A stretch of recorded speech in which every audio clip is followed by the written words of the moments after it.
Chiefs Kingdom, it's week 10 in the NFL, and for Kansas City, that means it's the bye week, which obviously gives the Chiefs some time to rest and to recuperate, but it doesn't mean they're taking the week off. It doesn't mean the work stops. There's some things they got to do over this bye to continue to improve, to give themselves the best possible shot to win a Super Bowl in the back half of this season. And we're going to go over 3 of those today, in my opinion, starting with number 1.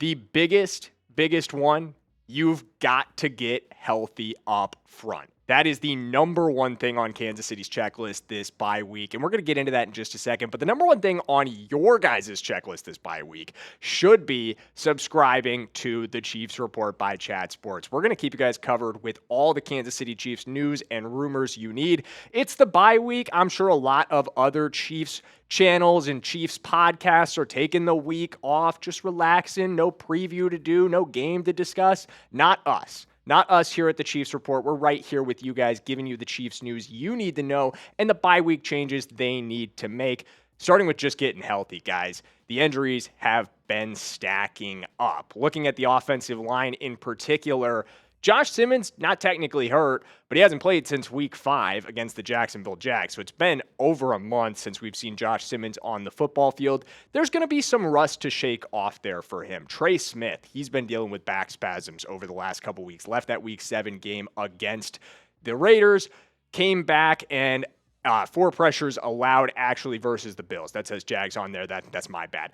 Jawan Taylor dealt with an ankle injury also against the Bills, ended up leaving that game and did not return. We haven't received an update around the situation with Jawan Taylor at this point, and that's something that's starting to concern me a little bit, guys. That is our starting right tackle. Our left tackle we just talked about, he's dealing with issues of his own. So these 2 guys, both not 100% healthy, or at least not at 100%. And then you've also got Kingsley. Kingsley left week 9 as well. Had a bit of a bump. It looks like he got bumped into. Looked like he got a lower body injury, hobbled off the field. Super tough dude, though, came right back and finished the game.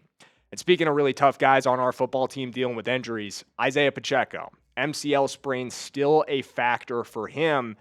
And all 5 of these injuries are a major factor for Kansas City's run game not being successful, something we're going to hit on even more a little bit later. But this bye week, guys, it's great timing. It is perfect because think about the amount of recovery time these guys have right now.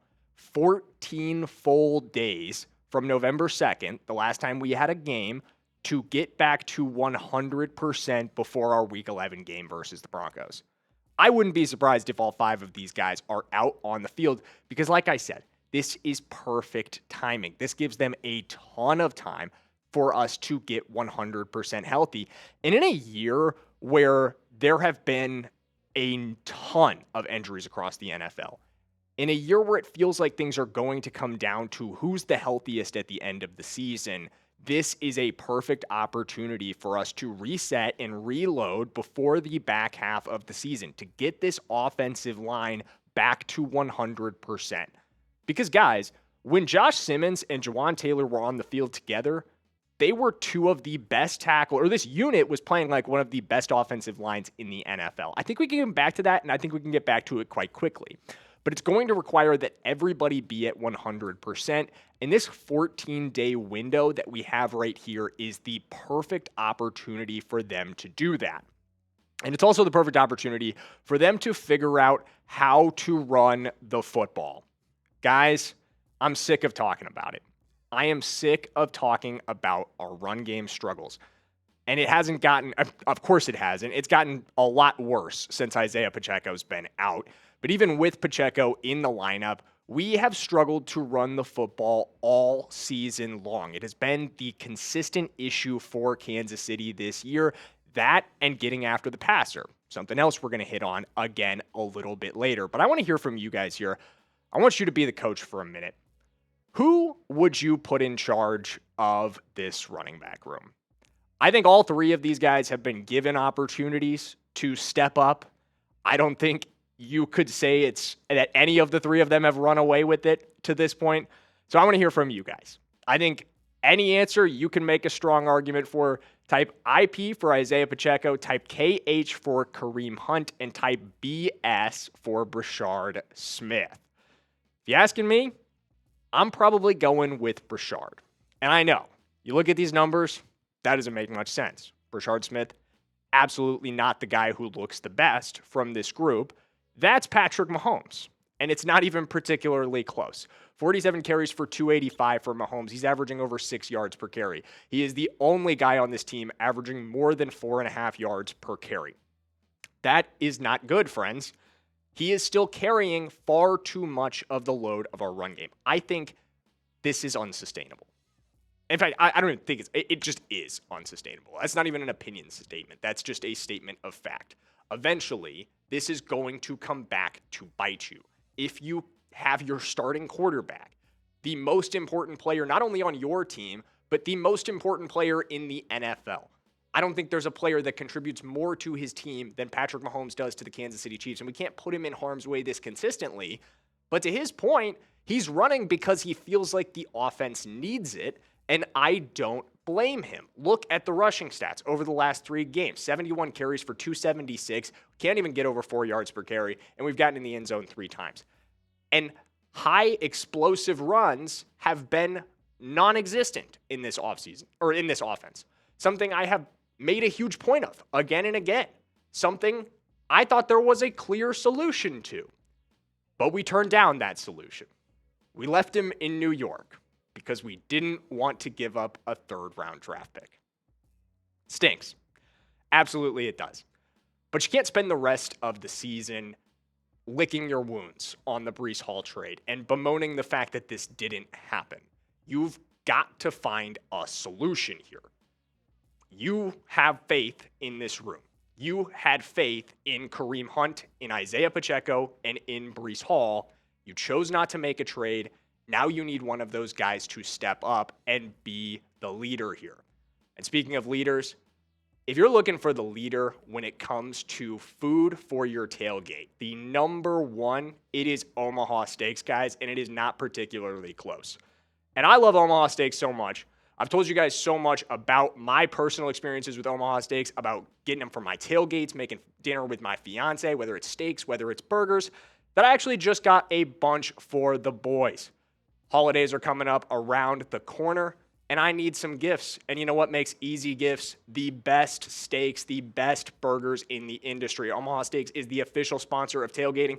From legendary burgers to mouth-watering steaks, deli-style franks, and so much more, you'll elevate your next game day get-together with America's original butcher. Omaha Steaks' legendary flavor is served in stadiums and homes across the country, and I've got an exclusive deal just for our Chiefs Report viewers. I saved a bunch of money on the gifts that I got from my friends because, as all my Chiefs Report viewers can, I use the exclusive code CHIEFS at checkout to save $35 off. That's promo code CHIEFS at checkout to save $35 off and get big savings on big flavor this football season. Make game day delicious with the official sponsor of Tailgating. Visit omahasteaks.com and get $35 off with promo code CHIEFS at checkout. That's omahasteaks.com and promo code CHIEFS at checkout. Terms apply. See site for details. Huge shout out to Omaha Steaks once again for supporting the channel. We always appreciate them. Let's get back into our bye week checklist. Last thing I really want to see Kansas City attack during this bye, attack during their time off, is, in my opinion, the number one issue facing our defense right now. We cannot get after the quarterback. And I know, as soon as the words number one issue facing our defense came out of my mouth, everyone who's consistently watched the Chiefs this season knew exactly what I was talking about. Because it is just obvious. You don't have to be an NFL expert. You don't have to be an NFL analyst to watch Kansas City and realize, gosh, this team just lets opposing quarterbacks sit in the pocket all day long and dice them up. But if you want the stats, if you do want to play the whole NFL expert role, here they are for you. 44 pressures for Karlaftis leads our team. That's about the only player on our team who's really been a producer when it comes to pressure. I wish I could say Chris Jones was playing that role. But honestly, at this point, getting double teamed as much as he is, which is valuable, his ability to take on those double teams, he has not been productive. In the past, he's taken on that rate of double teams, brought that value, but he's also been ultra productive. We haven't seen that this season. And then the drop-off after Chris Jones is unbelievable, guys. Charles Omenihu should drive every fan of Kansas City insane. We're paying this guy $8 million to produce 15 pressures. He can't even match his pressure rate with his annual salary. Ridiculous. Ashton Gillotte, 12 pressures, 9.8% pressure rate. I think he's solid. We're going to talk about him a little bit more in a minute. I think there's something there, but he hasn't played enough snaps. That 10% pressure rate, that's what the average should be. And we've got way too many guys well below it, and it's resulting in our defense getting diced up. Our defense is, our secondary, they look terrible on paper, guys. And I don't think a lot of it's on them. And I know I've said this over and over again, but you have to be able to consistently affect quarterbacks in this league. You cannot let them sit back there for 3 seconds or this is going to happen. You're going to have the 4th worst completion percentage allowed of any team in the NFL, allowing north of 70% of passes to be completed against you for almost 7 yards per attempt. 93.2 quarterback rating is an unacceptable average, guys. It just simply is at the end of the day. There's nothing more you can say other than you have to get better at getting after the passer. And I think there was a bright spot in week 9. And I know week 9, not the game that you would think a bright spot came out of. Big loss. But Ashton Gillotte, guys, and I talked about him a little bit earlier, he showed us something in that one. He only got 8 snaps as a pass rusher. On those 8 snaps, he finds a way to get pressure on almost 50% of them. 3 pressures, gets a sack, gets a hurry. I love it. I loved the fire he brought. I love the fire he's brought all season. I think there's something there, and I think Spagnuolo thinks there's something there. I think he really likes this kid, and I think this kid needs to step up big time for us in the back half of the season. We didn't make a move. We're trusting the guys on the roster.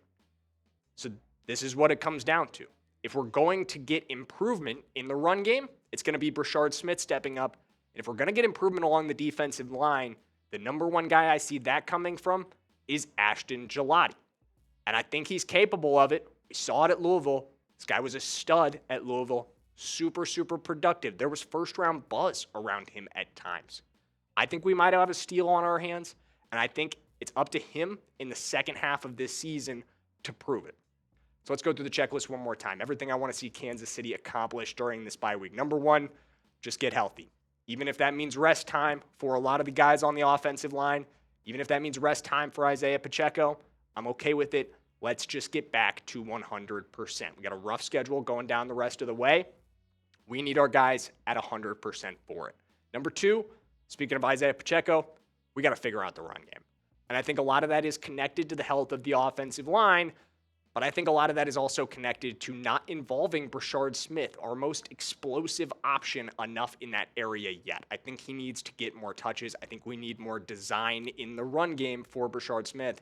And lastly, we got to find a way to get after the quarterback, whether that comes with more blitzing or the step up I've predicted from Ashton Gillotte, one or the other. We do these 3 things, though, guys, we are going to be right there.